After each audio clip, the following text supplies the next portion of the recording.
Hello students, let us continue with chapter 12 electricity. Let us do the questions given on page number 218. First question is, why does the cord of an electric heater not glow while the heating element does? So here the question, we have to give reason for this. The cord of an electric heater does not glow while the heating element glows. So because we are going to give the reason here, we know that cord is made up of metallic wire. Usually thick copper wire is used to make the cord. While for heating element, alloy is used like nichrome. And we know that this cord has less resistance than heating element. Okay, so the copper wire or the cord has less resistance than the heating element.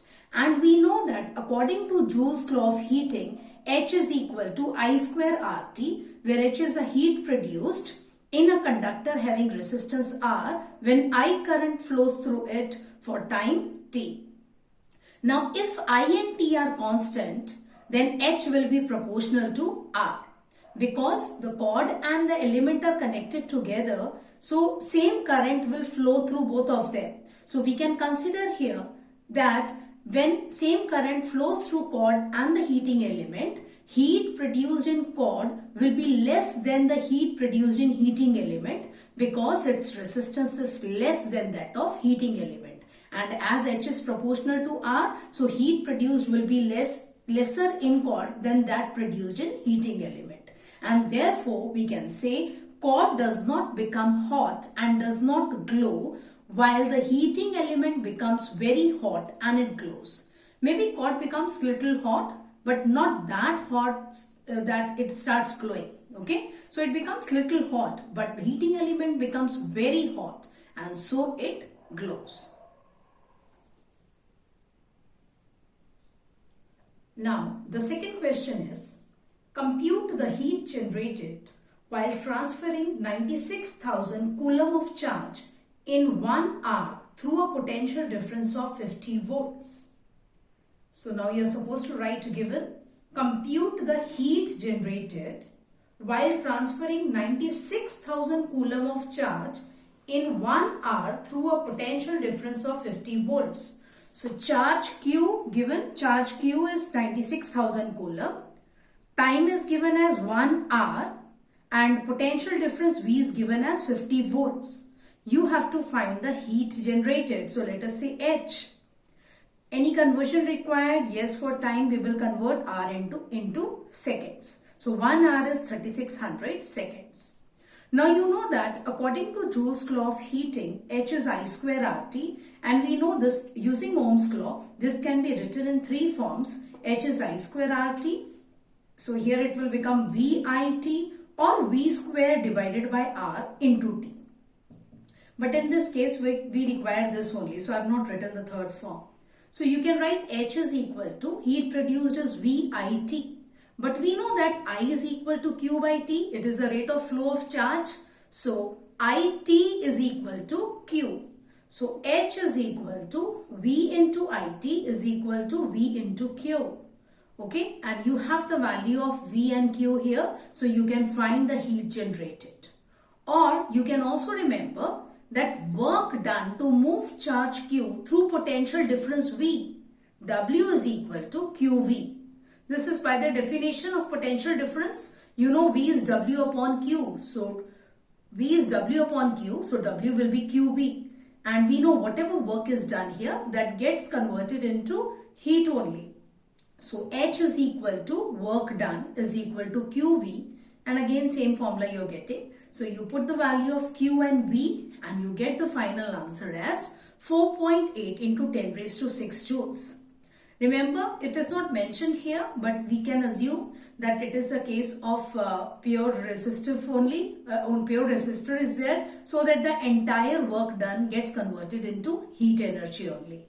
Time is given, but we are not supposed to use, time is not required anywhere. We can direct, time you require here just because I into T will be equal to Q. So for this conversion of H, you require time. Otherwise, in this case, you don't require time. Fine. Now, the third question is, an electric iron of resistance 20 ohms takes a current of 5 ampere. Calculate the heat developed in 30 seconds. An electric iron of resistance 20 ohms. So, given resistance R is 20 ohms. It takes a current of 5 ampere. So, current I is 5 ampere. Calculate the heat developed in 30 seconds. So, time T is 30 seconds. You have to calculate the heat developed, capital H. Now, in this case, we'll use the Joule's law of heating. No conversion is required here. All quantities are in SI unit system only. They are having SI units. So, H is I square RT. Just put the values for I, R and T from given here. So, after doing the calculation, we get the final answer to be H is 15,000 joules. Remember 5 square, so it should be 25. Okay, don't do the mistake here. You have to write I square, so it should be 5 square. Now, the next question. Fourth question is actually, I'm writing it fourth, but it's not fourth. It's given on page number 220. So, this fourth question is given on page number 220, not 218. 218, we have 3 questions. And these 2 questions are given on page number 220. So, the first question here, which is a fourth question, which I have written on the board, is what determines the rate at which energy is delivered by a current? What determines the rate at which energy is delivered by a current? You know, rate of transfer of energy or consumption of energy is called as power. And since it is by current, so we will call it electric power. So, electric power is nothing but it determines the rate at which electric energy is consumed or transferred. Okay. Now, the last question, fifth. An electric motor takes 5 ampere from a 220 volt line. Determine the power of the motor and the energy consumed in 2 hours. An electric motor takes 5 ampere from a 220 volt line. So, you are supposed to write here, given I is 5 ampere and volt line means potential difference that is provided as 220 volts. Then next, you have to determine the power of the motor and energy consumed in 2 hours. So, time T is 2 hours. Find the power P and energy E. So, power and energy you are supposed to find out. Now, in this case, time is given in hours. We can convert this into seconds. By multiplying 2 by 3600. P. Use the formula for P. Power is equal to V into I. So, just put the value of V and I. Do the calculation and get the answer for power as 1100 watts. So, capital W you are supposed to put there. Next, you have to find the energy consumed. Energy consumed E will be P into T because P is E by T. So, P, put the value of P we have found just now, 1100 watts into time 7200 seconds.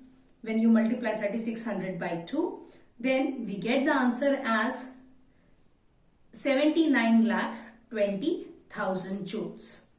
You can write this as we do normally, 7.92 into 10 raised to 6 joules. Okay, so you can write this answer as 7.92 into 10 raised to 6 joules. Even students, you know that watt hour is a unit of electric energy. So even if you don't convert this time into hours and keep it as 1100 into 2, you will get 2200 watt hour. I don't think so your marks should be deducted if you get the answer in watt hour also, as watt hour is a unit of electric energy. So with this, the chapter is completed, theory is completed, and the questions or numericals done inside the chapter between the different topics, they have been covered. Now we are left to do the back exercise of this chapter.